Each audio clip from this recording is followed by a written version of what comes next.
Satyakishcha Parajitaha Drupato Draupateyascha Sarvasha Prithivipate Sobhadrascha Mahabahu Shankandan Pritak. King Yudhishthira, the son of Kunti, blew his conch shell, the Ananta Vijay, and Nakula and Sahadev blew the Sugosha Manipushpaka. The great archer, the king of Kashi, the great fighter, Shikandi, Drishtadyumna, Virata, and the unconquerable Satyaki, Drupada, the sons of Draupadi, and the others, O king, such as the sons of Subhadra, greatly armed, all blew their respective conch shells. Text 19. Sakosho Tartarashtranam Hridayani Vyadarayat Pascha Prithivim Chaiva Tumulobhyanunadayan. Blowing of these different conch shells became uproarious, and thus vibrating both in the sky and on the earth, it shattered the hearts of the sons of Dhritarashtra. In text 20. Atavyavastitan drishta tartarashtran kapitojaha pravrite shastra sampate danur udyamya pandavaha rishikesham tatavakyam itam aha mahipte. O king, at that time Arjuna, the son of Pandu, who was seated in his chariot, his flag marked with Hanuman, took up his bow and prepared to shoot his arrows, looking at the sons of Dhritarashtra. O king, Arjuna then spoke to Hrishikesh, Krishna, these words. So we'll go back to text 10. We'll read the translation and purport by His Divine Grace A.C. Bhaktivedanta Swami Prabhupada Srila Prabhupada Ki Jai. Our strength is immeasurable, and we are perfectly protected by Grandfather Bhishma, whereas the strength of the Pandavas, carefully protected by Bhima, is limited. Report. Herein, an estimation of comparative strength is made by Duryodhana. He thinks that the strength of his armed forces is immeasurable, being specifically protected by the most experienced general, Grandfather Bhishma. On the other hand, the forces of the Pandavas are limited, being protected by a less experienced general, Bhima, who is like a fig in the presence of Bhishma. Duryodhana was always envious of Bhima because he knew perfectly well that if he should die at all, he would only be killed by Bhima. But at the same time, he was confident of his victory on account of the presence of Bhishma, who was a far superior general. His conclusion that he would come out of the battle victorious was well ascertained.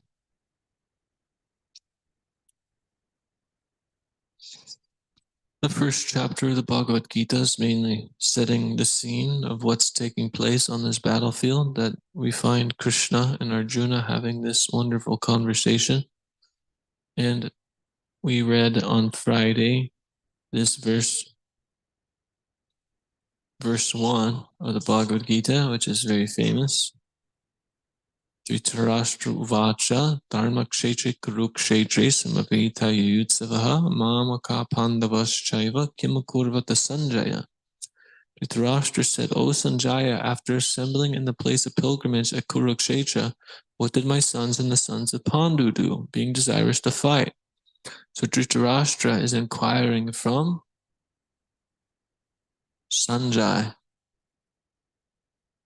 He's asking, what did they do on this battlefield? And then Sanjay begins to narrate what's actually happening. And there's actually a very nice picture in this regard.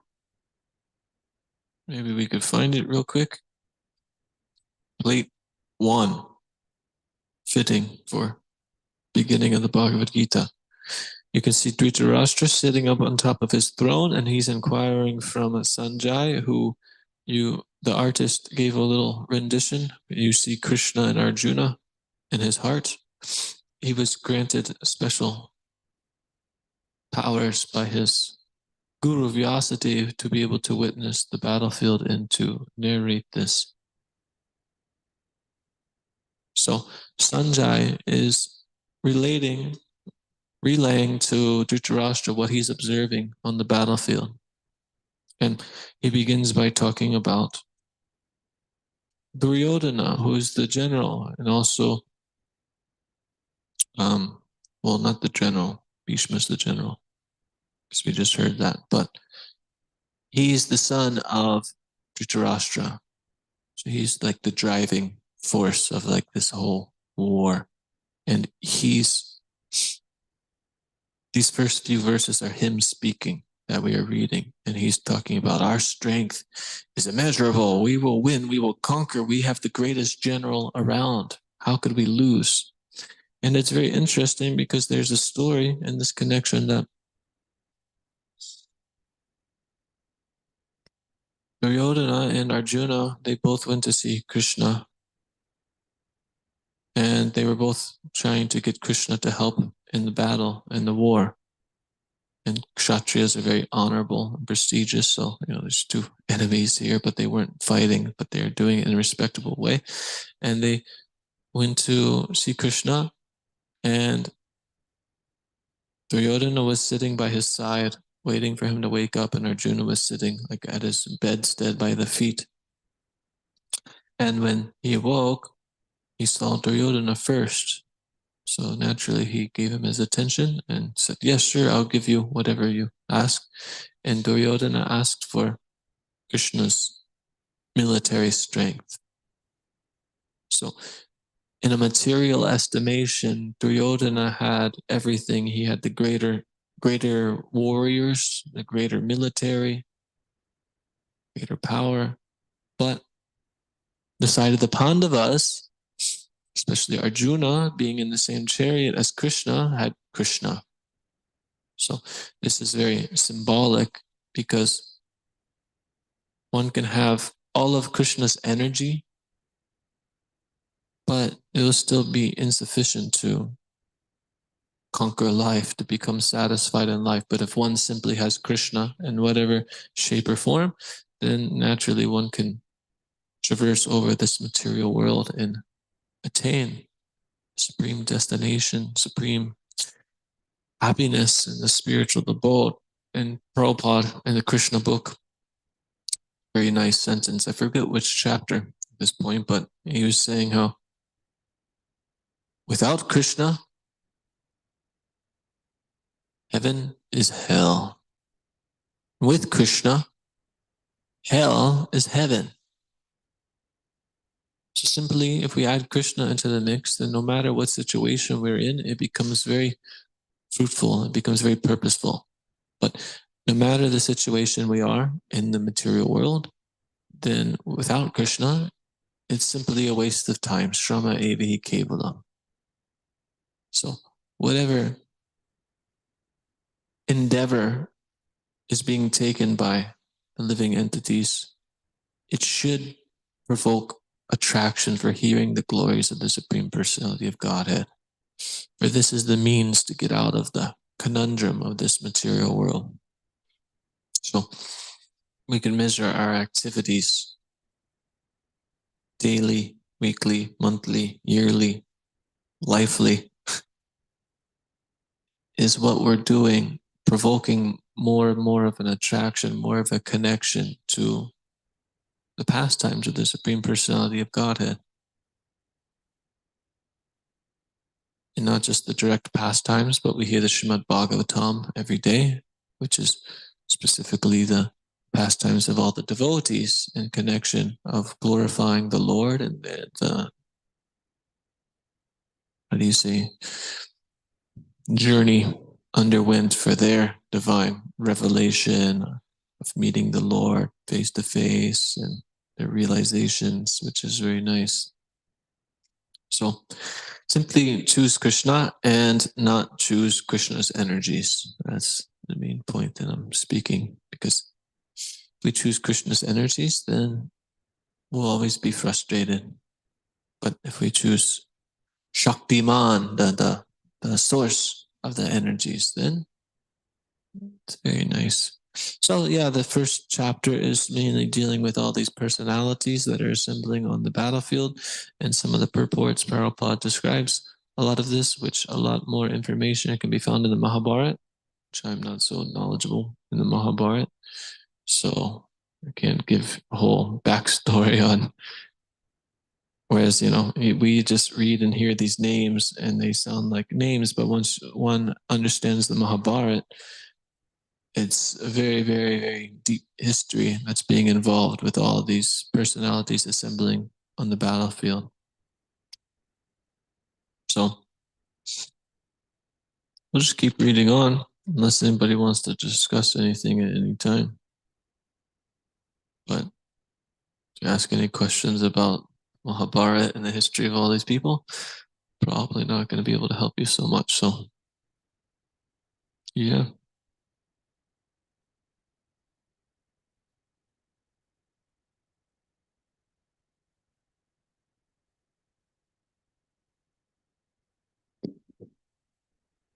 Dhritarashtra leaves home in the 13th chapter of Bhagavatam. Sanjay is like so distraught that he can't even speak to Maharaj Yudhishthir, and he talks about how I have no idea where your two uncles are, and Gandhari, I've been cheated by those great souls. He's just torn apart, and really in his feelings about it. But we can understand that Sanjay is a pure devotee of the Lord, who was able to take guidance directly from Vyasadeva. And he's serving someone like Dhritarashtra, who is just absolutely blind spiritually, and so caught up in this family affection for his demoniac sons. So how can someone like Sanjay follow Dhritarashtra so dutifully, and devote their whole life to them? Wouldn't that contaminate him in some way?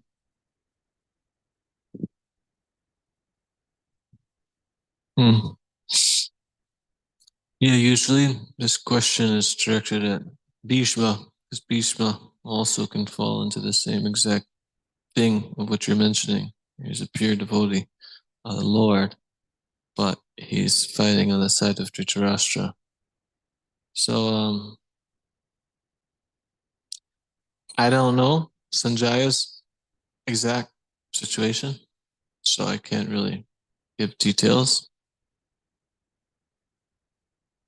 But as far as Bhishma goes, we could talk about that, and that kind of like gives a window into more of what's going on. But they're implicated into. Yeah, I can't really answer your question properly. I have to do research or have to study or ask Maharaj. I've heard Maharaj speak on these things before, but I'm not so versed. If he's listening and would like to comment, that would be great. But because it doesn't make sense in one sense that okay, there's these pure devotees of the Lord, but they're like working together with the enemy. But we know in the end of the Bhagavad Gita, Sanjay is sitting there and he's saying, I just witnessed the greatest conversation ever. Whenever I think of it, my hair stands on end. It's totally mesmerizing.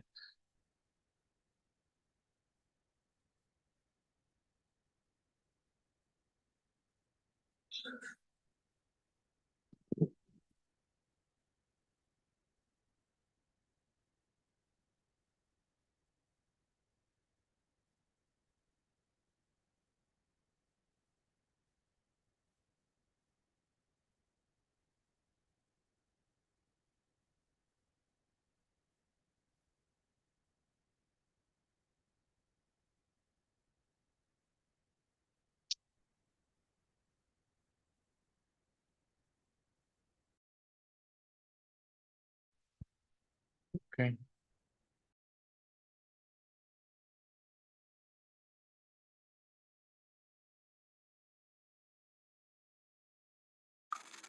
Can you hear me?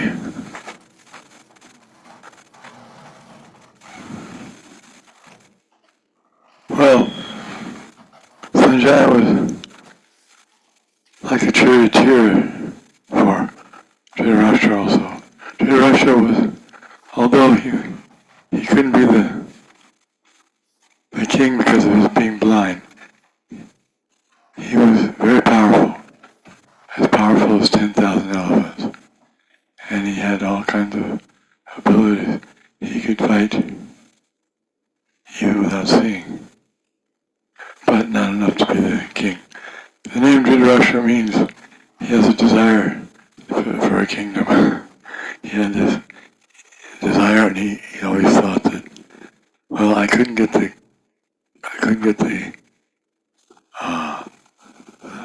kingdom because of my blindness, but at least my sons, they should have it. So he was always thinking partial, rather than who was most qualified and who should legally, and also from the side of virtue, capabilities. Yudhishthira was far more suited than Duryodhana. But Duryodhana was very shrewd, and he had the guidance of the extremely cunning Shakuni, his uncle, who always wanted to, he wanted to make his wife, his sister was the wife of Dhritarashtra, Shakuni's wife, Shakuni's sister, Gandhari, because Gandhari and Shakuni, they were the son and daughter of Gandhara province, King Gandhara. But they weren't as powerful as the Pandavas or the Kurus, so they had to submit.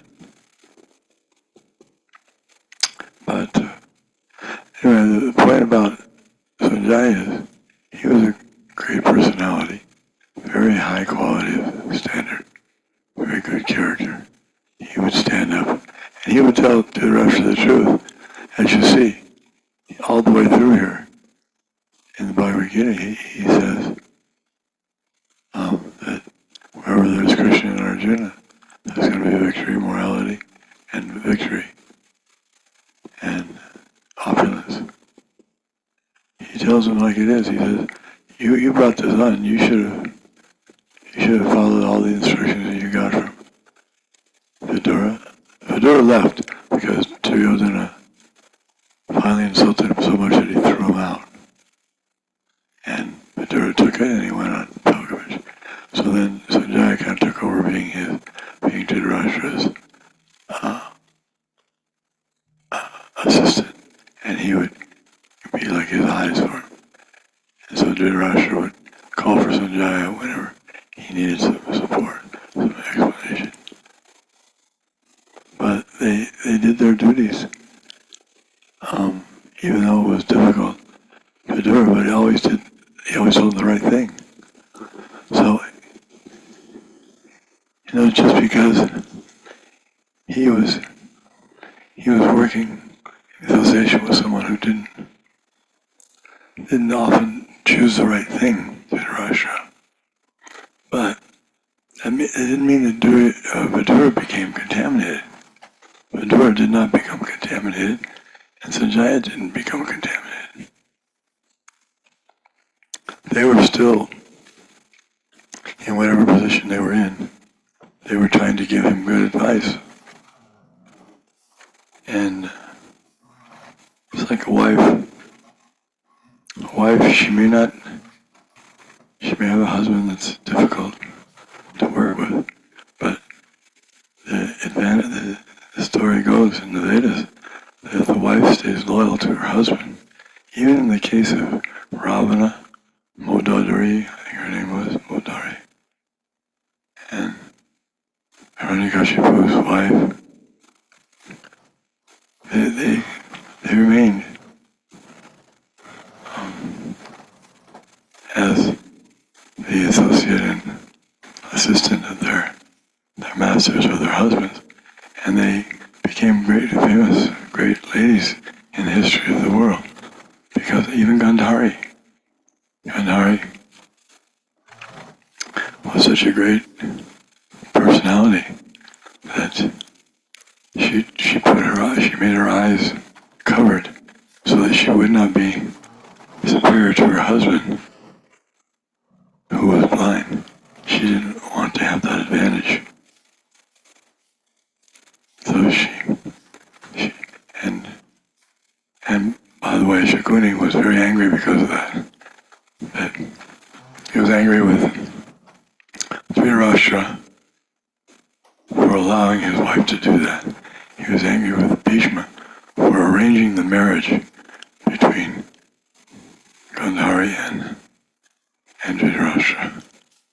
So Shakuna, he thought she was the most beautiful woman in the whole world, Gandhari. Such a qualified, she had all good qualities. But she had to become blind for her whole life because of this ridiculous arrangement made by Bhishma. So he wasn't really in favor of Dhritarashtra so much either, or Bhishma. He preferred himself to be in charge. And he was always trying to do things which would work out the best for his sister and himself. And for that reason, he gave a lot of encouragement to Duryodhana, who was the son of his sister. So they were his nephews. That's a little background of Sanjaya. That they would do their duties even if it was a difficult task. They would tell the truth, what should be done, and they didn't mind, even if they were thrown out, as in the case of Vidura. He always said the truth about Duryodhana. He always said, this Duryodhana, he always does the wrong thing. No one should listen to him. So finally Duryodhana used his strength, his relationship with his father, to get Vidura out. Thank you. Hare Krishna.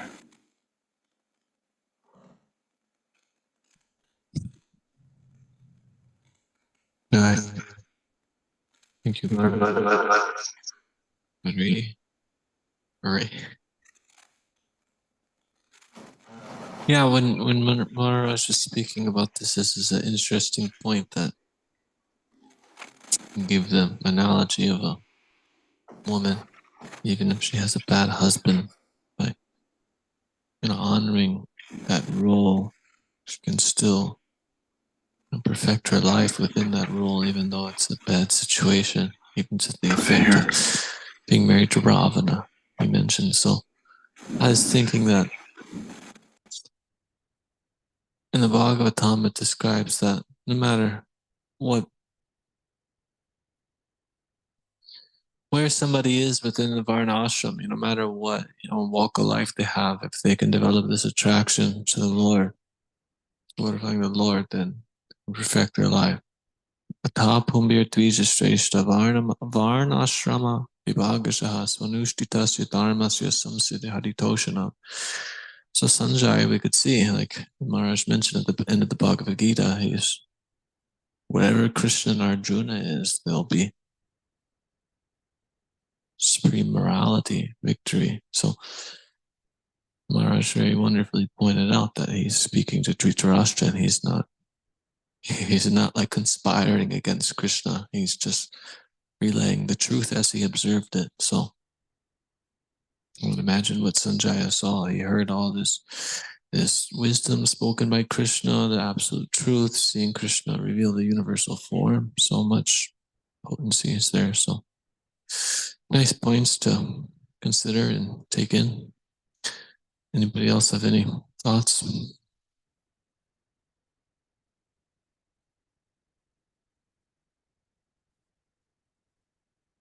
Okay, then let's hear Srila Prabhupada's thoughts.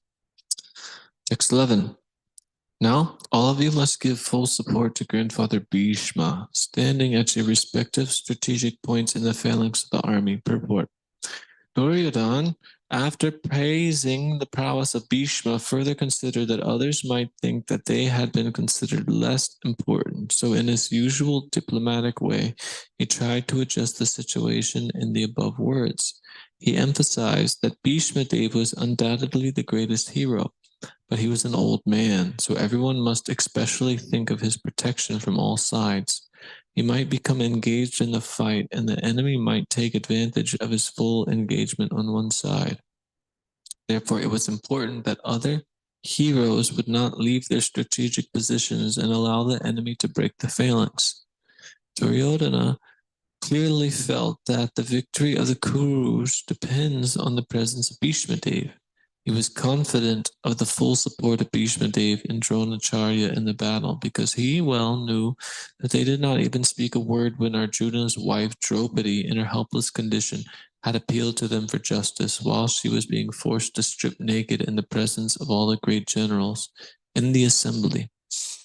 Although he knew that the two generals had some sort of affection for the Pandavas, he hoped that all such affection would now be completely given up by them, as was customary during the gambling performances.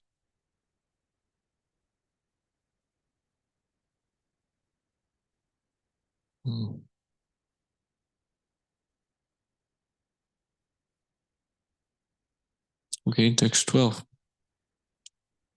And Bhishma, the great valiant grandsire of the Kuru dynasty, the grandfather of the fighters, blew his conch shell very loudly like the sound of a lion, giving Duryodhana joy. Purport. The grandsire of the Kuru dynasty could understand the inner meaning of the heart of his grandson Duryodhana, and out of his natural compassion for him, he tried to cheer him by blowing his conch shell very loudly, befitting his position as a lion. Indirectly, by the symbolism of the conch shell, he informed his depressed grandson Duryodhana that he had no chance of victory in the battle, because the Supreme Lord Krishna was on the other side. But still, it was his duty to conduct the fight, and no pains would be spared in that connection.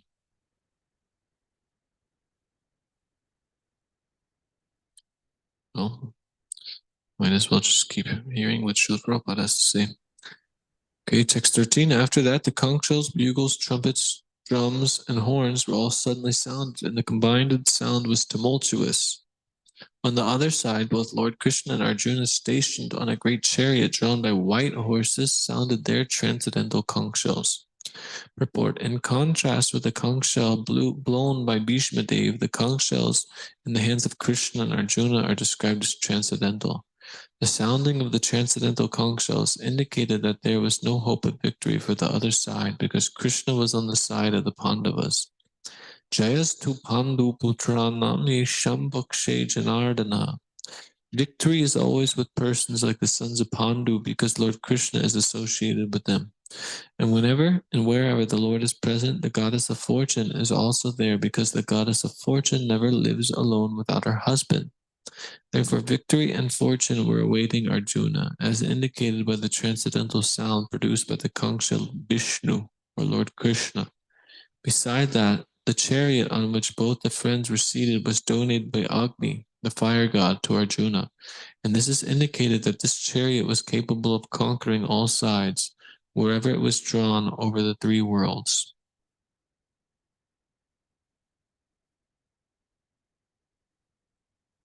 Okay, text 15. Then Lord Krishna blew his conch shell, called Panchajanya. Arjuna blew his, the Devadatta, and Bhima, the voracious eater and performer of Herculean tasks, blew his terrific conch shell, called Paundram. Purport. Lord Krishna is referred to as HareKrishnaKC in this verse because he is the owner of all senses. The living entities are part and parcel of him, and therefore the senses of the living entities are also part and parcel of his senses. The impersonalist cannot account for the senses of the living entities, and therefore they are always anxious to describe all living entities as senseless or impersonal. The Lord, situated in the hearts of all living entities, directs their senses, but he directs them in terms of the surrender of the living entity, and in the case of a pure devotee, he directly controls the senses. Here on the battlefield of Kurukshetra, the Lord directly controls the transcendental senses of Arjuna, and thus his particular name of HareKrishnaKC. The Lord has different names according to his different activities. For example, his name is Madhusudana, because he killed the demon named Madhu. His name is Govinda, because he gives pleasure to the cows and to the senses. His name is Vasudev, because he appeared as the son of Vasudeva. His name is Devaki Nandana, because he accepted Devaki as his mother. His name is Yashoda Nandana, because he awarded his childhood pastimes to Yashoda at Vrindavan. His name is Parthasarathi, because he worked as a charioteer of his friend Arjuna. Similarly, his name is HareKrishnaKC, because he gave direction to Arjuna on the battlefield of Kurukshetra. Arjuna is referred to as Dhananjaya in this verse because he helped his elder brother in fetching wealth when it was required by the king to make expenditures for different sacrifices. Similarly, Bhima is known as Vrikodara because he could eat as voraciously as he could perform Herculean tasks, such as killing the demon Hidimba. So the particular types of the conch shells blown by the different personalities on the side of the Pandavas, beginning with the lords, were all very encouraging to the fighting soldiers. On the other side, there was no such credits, nor the presence of Lord Krishna, the supreme director, nor that of the goddess of fortune. So they were predestined to lose the battle, and that was the message announced by the sounds of the conch shells.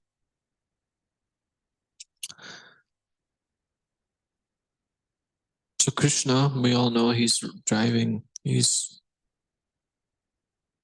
the chariot for Arjuna. And there's this great story of Lord Chaitanya Mahaprabhu traveling through southern India. He was in a particular village and he was leaving the village, but upon leaving, he got this inclination to go back.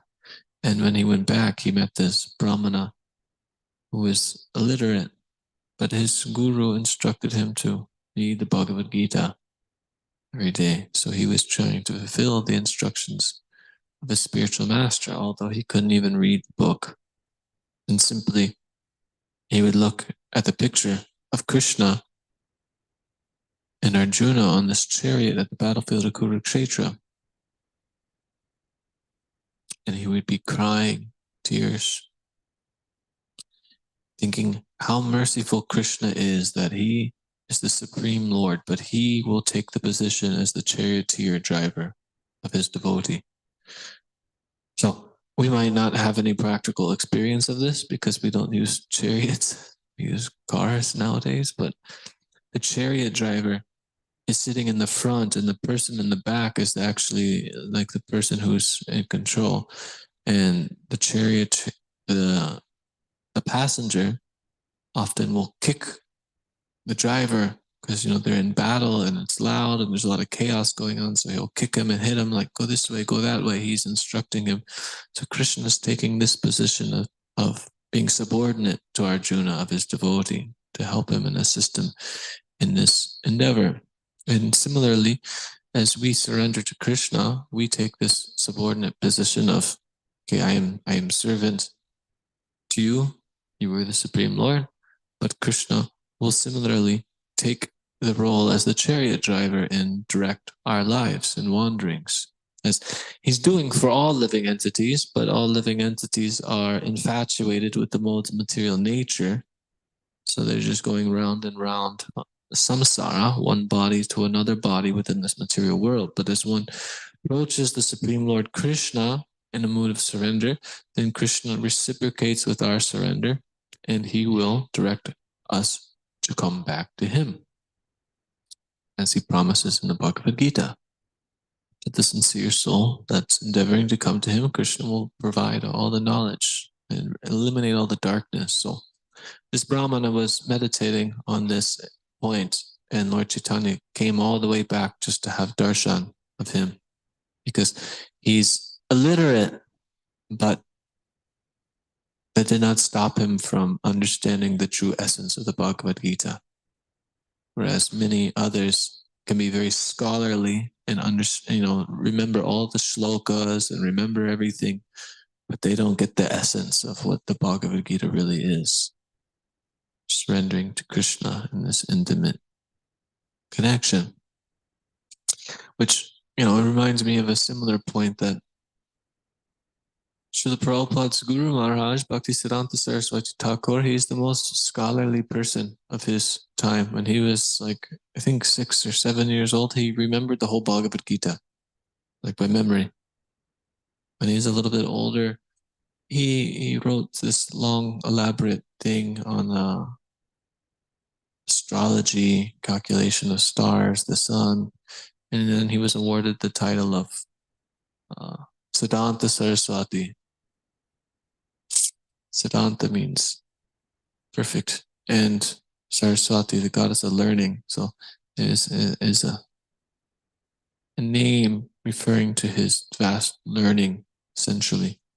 Later, he was awarded the name Bhaktisiddhanta, which means the conclusion of perfection of bhakti.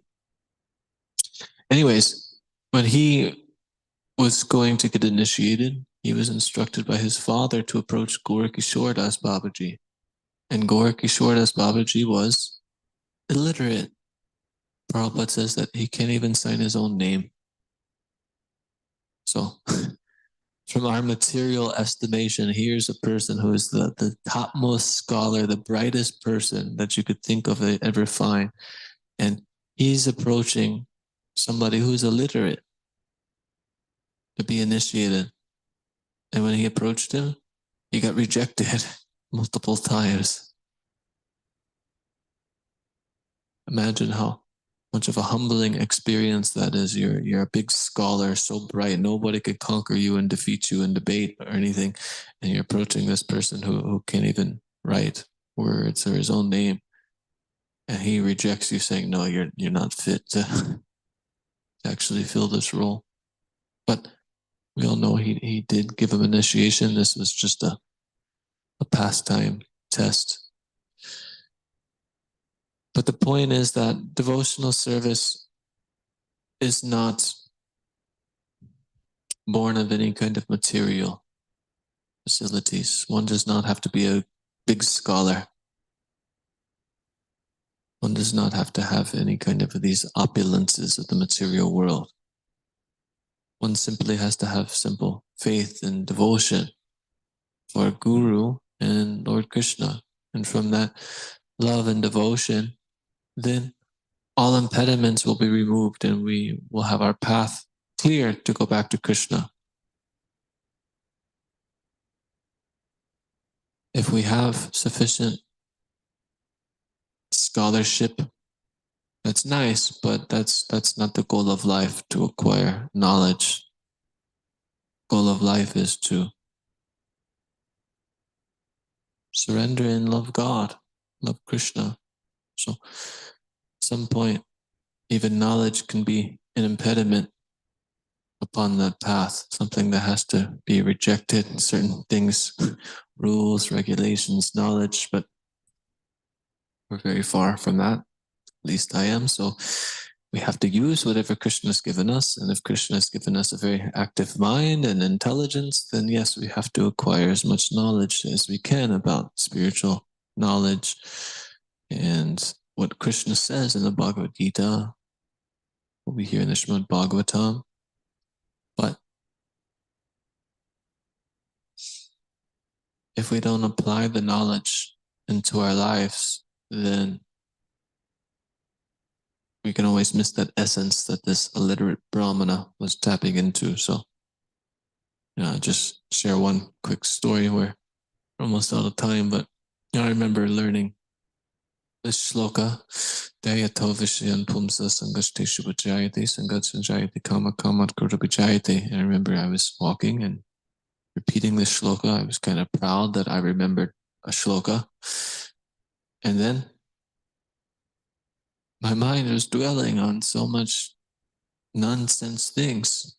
And then all of a sudden it clicked. Oh, I actually have to stop my mind from wandering on these things, because if my mind wanders on these things, that's what brings all my problems, because I'm allowing my mind to wander on all this junk.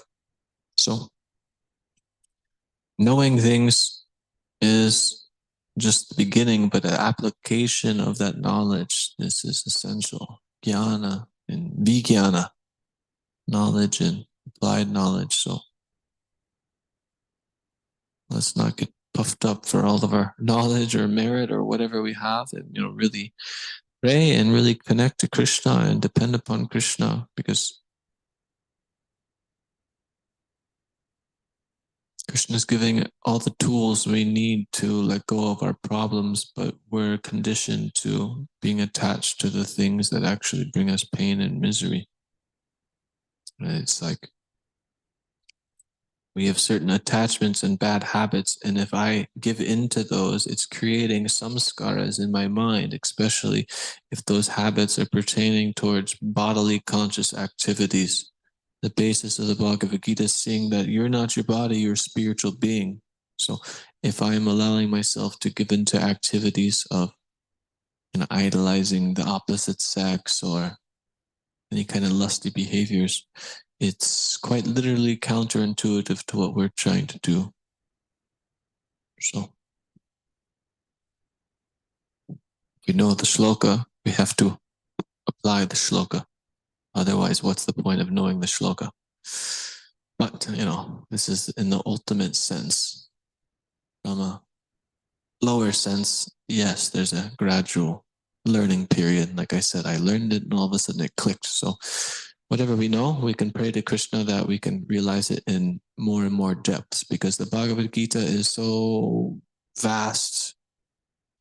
You could talk about each sloka for, in many, many, many, many different ways. It's not just talk about it one way, done, move on. The depth of realization can grow and grow and grow. Okay, thank you everybody for hearing the Bhagavad Gita as it is. Srila Prabhupada ki jai, Shri Shri Gaura Nitai ki jai, Vancha Kalpatarubhyascha Kripa Sindhi Vachapatitanam Pavanebhyo Vaishnavibhyo Namo Namaha.